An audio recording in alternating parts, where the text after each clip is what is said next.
वो भी तो खुश रह सकता था महलों और चौबारों में, उसको क्या लेना देना था तख्तो ताज मीनारों में। वह इस युग का वीर शिवा था, आज़ादी का मतवाला था, जनमन का शासन था उसका, दृढ़ तन कोमल मन था उसका।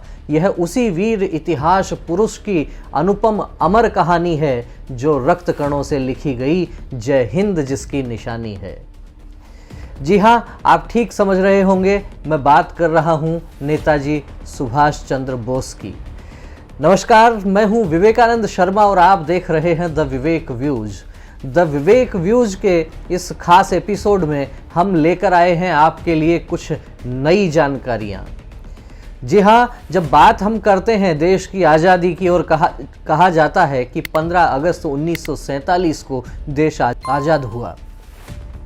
देश के प्रधानमंत्री की बात करते हैं तो नाम लेते हैं पंडित जवाहरलाल नेहरू का।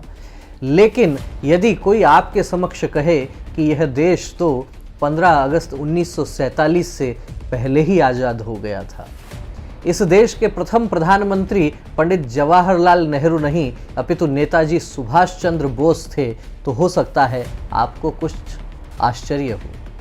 लेकिन मैं इस एपिसोड में आपके समक्ष कुछ ऐसे तथ्य रखने वाला हूं जिनसे आप सोचने पर विवश हो सकते हैं कि आखिर ये बात है क्या, जो हमारे इतिहास में यूँ कहें कि उस मुखरता से नहीं आ पाई जिस मुखरता से आनी चाहिए थी, जिसके बारे में देश के बहुत कम लोगों को जानकारी होगी।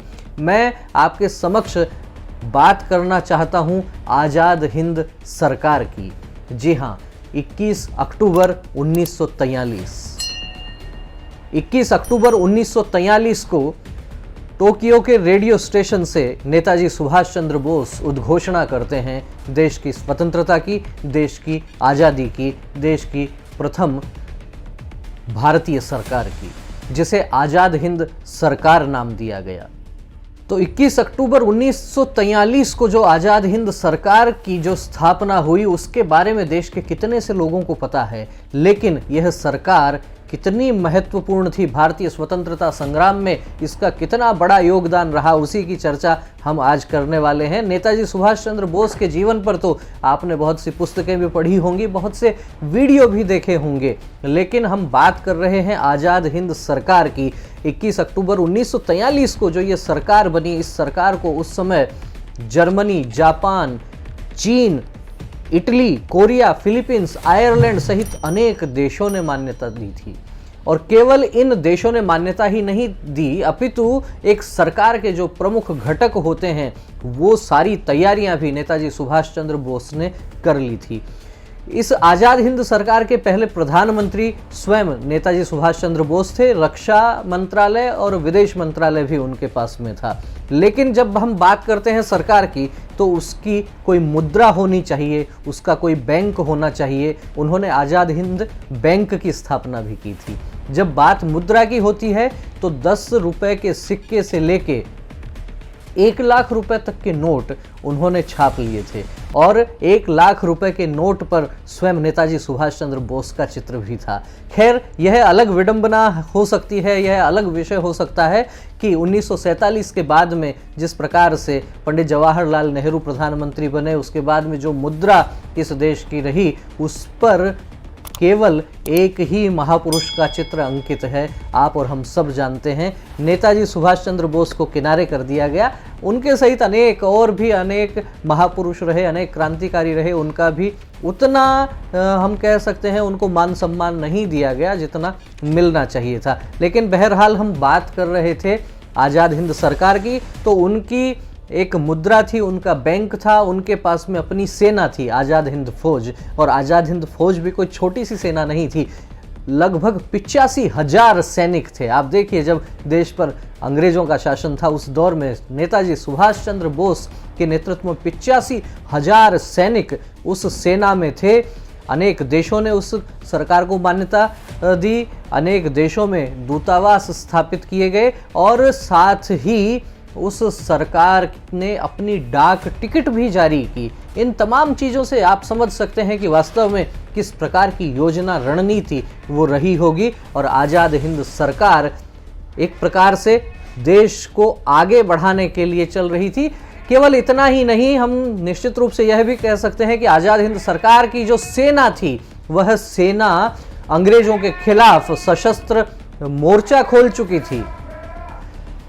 आज़ाद हिंद सरकार की उस सेना ने जब ब्रिटिश सेना के खिलाफ मोर्चा खोल दिया तो मणिपुर, मेघालय का जो क्षेत्र है, म्यांमार जिसे आज हम कहते हैं बर्मा का जो क्षेत्र है, वहाँ ब्रिटिश सेना के साथ में युद्ध होता है और जो आज़ाद हिंद सरकार की जो फौज थी सुभाष चंद्र बोस के नेतृत्व वाली, वह ब्रिटिश सेना को हरा भी देती है। साथ ही अंडमान निकोबार द्वीप समूह पर भी इस सरकार ने अपना कब्जा उस समय जमा लिया था, वहां से भी अंग्रेजों को खदेड़ दिया था। और केवल इतना ही नहीं, अंडमान द्वीप को नेताजी सुभाष चंद्र बोस ने शहीद द्वीप का नाम दिया और साथ ही निकोबार द्वीप को उन्होंने स्वराज्य द्वीप का नाम दिया था। तो निश्चित रूप से यह समझा जा सकता है कि नेताजी सुभाष चंद्र बोस की स्वतंत्रता संग्राम में कितनी बड़ी भूमिका रही होगी। लेकिन इस देश की सरकारों ने उनके साथ क्या किया, इतने वर्षों तक क्या हुआ नेताजी सुभाष चंद्र बोस के साथ में, उनकी फाइलें वो जनता के सामने नहीं आई। और इस दिशा में हम निश्चित रूप से कह सकते हैं कि प्रधानमंत्री नरेंद्र मोदी ने बहुत बड़ा काम किया। जी हाँ, बहुत बड़ा इसलिए कह रहा हूं क्योंकि आज़ाद हिंद सरकार के स्थापना के 75वें वर्ष पर, 75वीं वर्षगांठ में 21 अक्टूबर 2018 को प्रधानमंत्री नरेंद्र मोदी ने लाल किले की प्राचीर से तिरंगा फहराया। जी हां, जब तिरंगा 15 अगस्त को फहराया जाता है, उसके अतिरिक्त आज़ाद हिंद सरकार की स्थापना दिवस को भी प्रधानमंत्री नरेंद्र मोदी लाल किले पर तिरंगा फहराते हैं। वहां बड़ा भव्य आयोजन होता है। लोग इसे राजनीतिक दृष्टि से भी देख सकते हैं, लेकिन अपने देश के क्रांतिकारियों के लिए, अपने देश के महापुरुषों के लिए श्रद्धापूर्वक उनको याद करके इस प्रकार के आयोजन किए जाना निश्चित रूप से हम कह सकते हैं कि इस देश की आवश्यकता है। देश को स्वतंत्र करवाने में केवल एक दो महापुरुषों का ही नहीं, अपितु असंख्य लोगों का, असंख्य क्रांतिकारियों का योगदान रहा है। लेकिन जिन क्रांतिकारियों के बड़े नाम हैं और षड्यंत्र पूर्वक उन्हें पीछे गुमनामी में धकेलने के जो कुत्सित प्रयास हैं, उन प्रयासों को विफल करना भी आवश्यक है। और प्रधानमंत्री नरेंद्र मोदी ने जिस प्रकार से 21 अक्टूबर 2018 को तिरंगा फहराया लाल किले पर, एक बहुत बड़ा कदम इस दिशा में कहा जा सकता है। तो इन तथ्यों से हम समझ सकते हैं कि आज़ाद हिंद सरकार वास्तव में, जिसकी जानकारी बहुत कम लोगों को है, लेकिन पिछले कुछ वर्षों में जिस प्रकार से नेताजी सुभाष चंद्र बोस पर काम हुआ है, उनकी कुछ फाइलें सार्वजनिक हुई हैं। लेकिन विडंबना देखिए कि आज तक यह पता नहीं लगता कि आखिर नेताजी सुभाष चंद्र बोस क्या 1947 के बाद तक जीवित रहे। जैसा कि कहा जाता है, एक हवाई दुर्घटना में उनका निधन हो गया था, लेकिन अनेक लोग कहते हैं कि वे उत्तर प्रदेश में गुमनामी बाबा के रूप में लंबे समय तक जीवित रहे। अनेक लोगों ने कहा कि वे रूस में भी देखे गए। लेकिन भारतीय जनमानस में एक बात इस प्रकार की लंबे समय से चली आ रही है कि 1947 में जब अंग्रेजों से देश को विधिवत रूप से आज़ादी मिलती है, तो उस समय के जो सत्ता के प्रमुख थे, उन्होंने क्या ब्रिटिश सरकार से कोई समझौता इस प्रकार का कर रखा था कि यदि नेताजी जीवित मिलते हैं तो उन्हें ब्रिटेन को सौंप दिया जाएगा। इस प्रकार की बातें भारतीय जनमानस में खूब चलती हैं। हम भी अनेक लोगों से चर्चा कर रहे हैं इस विषय पर, क्या कुछ जानकारियां और निकल के आती हैं। यदि जानकारियां आती हैं तो हम आप तक भी पहुंचाएंगे। लेकिन भारतीय जनमानस में यह बात वास्तव में है कि क्या उस समय जो देश की सरकार थी, भारत की सरकार थी, क्या वो नेताजी सुभाष चंद्र बोस के खिलाफ थी? क्या उन्होंने उनको विदेशी हुकूमत को सौंपने का कोई समझौता कर लिया था? क्या इसी कारण से सुभाष बाबू गुमनामी बाबा के रूप में रहे, रहस्यमयी बाबा के रूप में रहे, या रूस में देखे गए? इस तरह के तमाम सवाल आज भी भारतीय जनमन को झकझोर रहे हैं। लेकिन जिस प्रकार से हमने बात की आज़ाद हिंद सरकार की, निश्चित रूप से यह विषय अधिक से अधिक लोगों तक जाना चाहिए। सुभाष चंद्र बोस के जीवन की 2-3 बातों की मैं आपके साथ में और चर्चा करना चाहूँगा, जिन बातों की चर्चा सामान्यतः बहुत कम होती है, क्योंकि सुभाष चंद्र बोस को आज़ाद हिंद फौज, आज़ाद हिंद सरकार और विदेशों में जिस प्रकार से भारतीय स्वतंत्रता के लिए जिस प्रकार से समर्थन जुटाया गया, उन परिप्रेक्ष्य में तो देखा जाता है। लेकिन सुभाष चंद्र बोस के बारे में बहुत कम लोगों को जानकारी होगी कि जब युवावस्था में वे आईसीएस की परीक्षा पास करके और उसको ठुकरा के स्वतंत्रता संग्राम में शामिल होते हैं, अपने बड़े भाई को पत्र लिखते हैं कि मुझे अंग्रेज़ों की गुलामी नहीं करनी है, मुझे उनकी नौकरी नहीं करनी है, इससे कुत्सित कार्य कुछ और नहीं हो सकता, उनके नीचे मुझे काम नहीं करना है। अपने आप को प्रूव किया उन्होंने आईसीएस की परीक्षा प्राप्त करके, बहुत अच्छे अंक भी आए, चतुर्थ स्थान पर रहे और इंग्लिश का कोई कॉम्बिनेशन था, उसकी जो परीक्षा थी उसमें तो सर्वोच्च स्थान उन्होंने प्राप्त किया था। लेकिन इसके अतिरिक्त मैं जानकारी आपको ये देना चाहूँगा कि युवकों को साथ में लेके और कलकत्ता में जब बाढ़ आती है उसमें किस प्रकार से राहत के काम करते हैं। कलकत्ता में महानगर पालिका के जब वो प्रमुख बनते हैं उस समय उनकी कार्यप्रणाली देखी जा सकती है। आज लोग योगी आदित्यनाथ जी की जिस प्रकार से चर्चा करते हैं उत्तर प्रदेश के चुनावों को लेकर, या उत्तर प्रदेश में जिस प्रकार से उन्होंने नाम बदले सड़कों के, शहरों के, ठीक उसी तरीके से हम देख सकते हैं कि कितने वर्ष पहले जब देश गुलाम था, अंग्रेजों की हुकूमत थी, उस समय सुभाष चंद्र बोस कलकत्ता महानगर पालिका के प्रमुख थे। अंग्रेजी नाम जो थे उस समय वहाँ की कुछ प्रमुख सड़कों के, वो नाम सुभाष चंद्र बोस ने भी बदले थे। सुभाष चंद्र बोस ने उस दौर में वो काम किया था, आज के इस दौर में योगी आदित्यनाथ भी कर रहे हैं। सुभाष चंद्र बोस राजनीति में जिस प्रकार से, या कहिए कि उस समय स्वतंत्रता संग्राम का जो नेतृत्व कांग्रेस कर रही थी, उस कांग्रेस के संगठन में भी आगे बढ़ते हैं। 1938 में वे कांग्रेस के राष्ट्रीय अध्यक्ष बनते हैं। उनके और महात्मा गांधी के बीच में जिस प्रकार से मतभेद होते हैं आप सबको जानकारी होगी। 1939 में फिर से सुभाष चंद्र बोस कांग्रेस के अध्यक्ष बनते हैं। महात्मा गांधी की ओर से उम्मीदवार होते हैं पट्टाभी सीतारमैया, बुरी तरह से हारते हैं। महात्मा गांधी कहते हैं ये पट्टाभी सीतारमैया की हार नहीं है, हार मेरी है।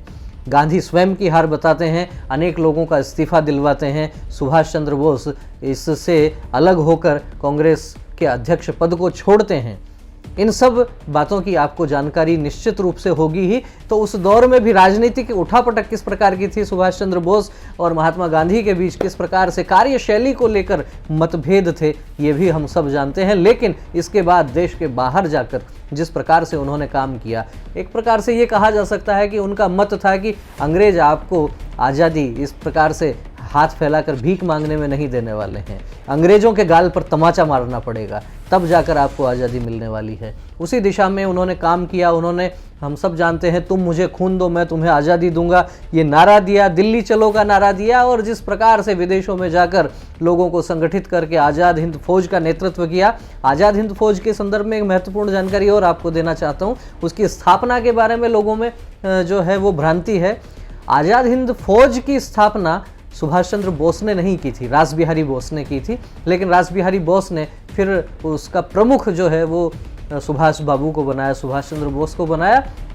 और आज़ाद हिंद फौज के माध्यम से आगे बढ़ते हुए जिस प्रकार से आज़ाद हिंद सरकार बनी और उसकी हमने आपके समक्ष चर्चा की।